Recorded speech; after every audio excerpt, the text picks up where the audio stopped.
దేవుని ఘనమైన నామమునకు స్తోత్రములు. ఈ వాగ్దానం వింటున్న మీకందరికీ మన ప్రభువును ప్రియ రక్షకుడైన యేసుక్రీస్తు నామములో శుభములు, మా హృదయపూర్వకమైన వందనములు తెలియచేస్తున్నాం. ఈరోజు దేవుని వాగ్దానం యోబు గ్రంథం 22వ అధ్యాయము 27వ వచనం. నీవు ఆయనకు ప్రార్థన చేయగా ఆయన నీ మనవి ఆలకించును. ఈ మంచి వాగ్దానం మన మంచి దేవుడు మనందరి పట్ల నెరవేర్చునుగాక.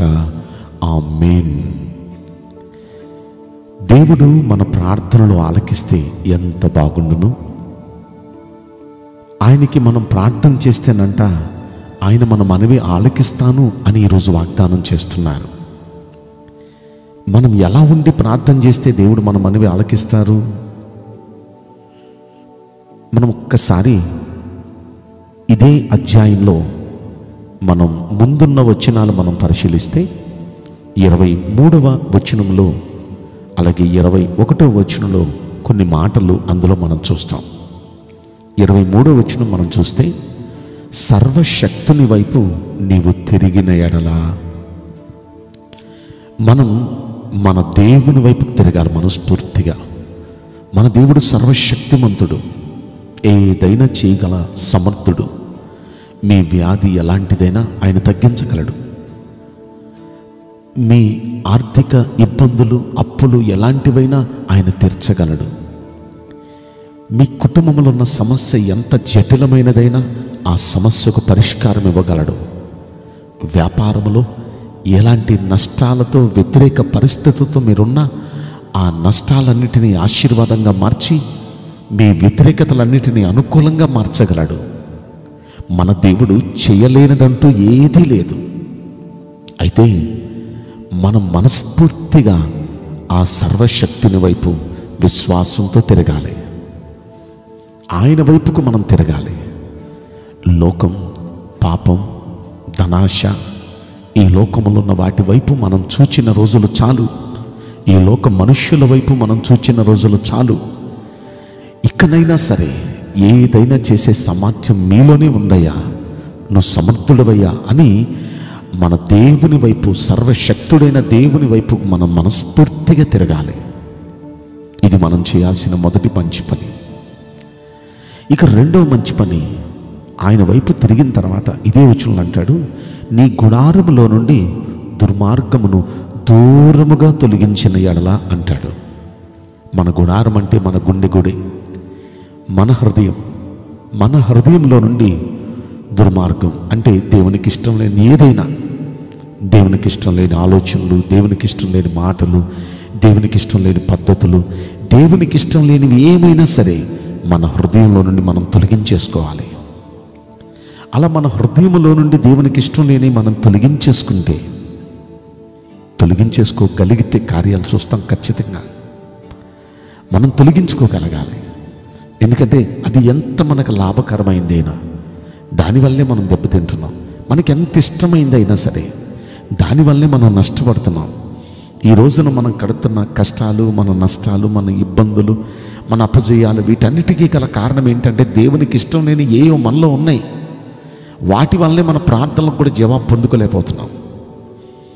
66వ కీర్తనలో భక్తుడు అంటాడు, నా హృదయంలో నేను పాపము లక్ష్యము చేసిన ఎడల ప్రభువు నా మనవి ఆలకింపకపోవును అంటాడు. మన మనవి దేవుడు ఆలకించకపోవటానికి గల కారణం మన హృదయంలో దేవునికి ఇష్టం లేనిది ఏదో ఉంది. అది తొలగించేసుకుంటే ఖచ్చితంగా దేవుడు మన మనవిని ఆలకిస్తారు. ఇక్కడ అందుకే అంటాడు, ముందు దేవుని వైపుకు మనం తిరగాలి. దేవుని వైపుకు తిరిగిన మనం మన హృదయంలో నుండి దేవునికి ఇష్టం లేని మనం తొలగించేసుకోవాలి. ఇక మూడోది ఏం చేయాలంటే, ఆ 22వ వచనంలో అంటాడు, ఆయన నోటి ఉపదేశమును అవలంబించుము, ఆయన మాటలు నీ హృదయంలో ఉంచుకొనుము అంటాడు. అంటే ఆయన ఉపదేశాలు, ఆయన వాక్యాలు మన హృదయంలో ఉంచుకొని వాటిని అవలంబించాలి. అవలంబించడం అంటే వాటిని పాటించాలి. దేవుని వాక్యాన్ని అనేక సార్లు మనం చదువుతున్నాం, వింటున్నాం, కానీ దాన్ని పాటించట్లే. అందుకే మన ప్రార్థనలకు జవాబు రావట్లా. లూకాసు వార్త 6వ అధ్యాయం 46వ వచనంలో ఏమంటారంటే, నేను చెప్పు మాటల ప్రకారం మీరు చేయక ప్రభువా ప్రభువా అని నన్ను పిలుచుట ఎందుకు అంటున్నారు. అంటే దేవుడు చెప్పిన మాటల ప్రకారం మనం చేసి అప్పుడు ప్రభువా అంటే ఆకాశపు వాక్యములు తెరచి పట్టజాలనంత విస్తారమైన దీవెనలు కుమ్మరిస్తాడు. మలాకీ గ్రంథం 3వ అధ్యాయం 10వ వచనంలో మనం ఆ మాట చూస్తాం. కనుక పట్టజాలనంత విస్తారంగా దీవిస్తాడు. ఎప్పుడంటే ఆయన చెప్పినట్లుగా మనం చేసి అప్పుడు మనం మోకరించి ప్రభువా అంటే మన ప్రార్థన వింటాడు, మన కోసం గొప్ప దీవెనలు కుమ్మరిస్తాడు. కనుక ఆయన మాటలు మనం వినాలి, చదవాలి, వాటిని అవలంబించాలి, పాటించాలి. ఈనాడు క్రైస్తవ లోకం వినక కాదు, చదవక కాదు, పాటించకే దీవెన పొందలేకపోతున్నారు. ప్రార్థనలకు జవాబు రావట్లేదు. కాబట్టి వాగ్దానం వింటున్న మనందరికీ ప్రార్థనలకు జవాబు రావాలి అంటే, దేవుడు ఆలకించి జవాబు ఇవ్వాలంటే మనం ఆయన వాక్యాలు శ్రద్ధగా విని వాక్యాలను అనుసరించి నడిచే మనస్సు మనలో ఉండాలి.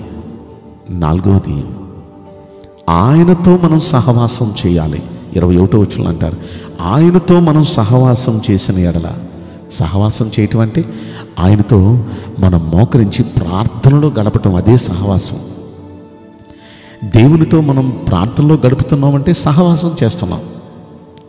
ఒక ఆయన అన్నారు, ఉపవాసం దేవునితో సహవాసం అని. ఉపవాసం అంటే కడుపు మార్చుకుంటే సహవాసం కాదు. ఉపవాసం ఉన్న ప్రతి వ్యక్తి ప్రార్థనలో గడపాలి. ప్రార్థనలో గడిపే ప్రతి వ్యక్తి దేవునితో సహవాసం చేస్తున్నారనమాట. దేవునితో మాట్లాడుకుంటున్నాం, మనం సహవాసం చేస్తున్నాం. అలా దేవునికి మనం ప్రార్థన చేస్తూ దేవునితో సహవాసం చేస్తే ఆయన మన ప్రార్థనలు ఆలకిస్తారు.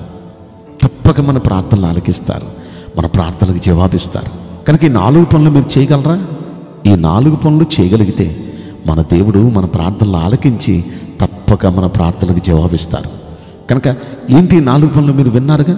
మొదటిది, సర్వశక్తిని వైపు తిరగాలి.